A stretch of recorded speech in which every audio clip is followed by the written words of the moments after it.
Köy muhtarımızın da güzel ailesinin yanındayız efendim. Muhtarımıza sözü bırakacağız. Bakalım hem köy hakkında hem de birazcık da ailesi hakkında bilgi alalım istiyoruz. Sayın muhtarım, ilk döneminiz öncelikle hayırlı uğurlu olsun. Sağ olun, Tanıyalım teşekkür efendim. ederim. Ben Kurtuluş Şencan, 1989 doğumluyum. Evliyim, 3 çocuk babasıyım.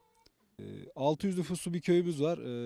Genelde hayvancılık ve tarımla uğraşıyoruz. Evet, Patates, pancar, haşhaş var zaten.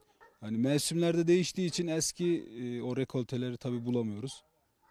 Ama aynen yapmaya da devam ediyoruz. Zaten geçim kaynağımız bu. Hayvancılık da mesela birkaç büyük işletmemiz var. Onlar yapıyor. Birkaç sürü de şeyde dağda şimdi. Onlar küçük başlı ilgileniyor. O da tabii yok denecek kadar onlar da az tabii. Eskisi gibi değil. Sürü sürü hayvanlarımız yok tabii. Ben Şencan, Muhtar Bey'in eşiyim. 3 çocuk annesiyim.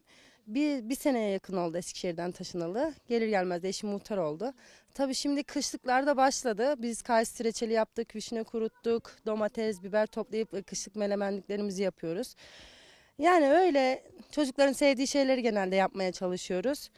Öyle uğraşıyoruz. Birazcık da zorlukları var tabii. Eşim biraz belinden rahatsızlandığı için çalışma gibi bir ihtimali olmadı yani. Çok zorlandığı için evet iş yerinde.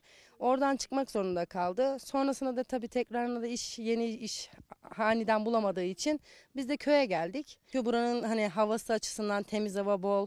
Çocuklar çok serbest büyüyorlar. Şehirde çok kısıtlı büyüyorlar. Tabii. Sokakta oynama gibi bir ihtimalleri yok. Şehirde sürekli ekran başında bilgisayar, tablet onlarla vakit geçiriyorlar. Ama burada park olsun, sokakta çocuklarla oynamaları olsun çok rahat.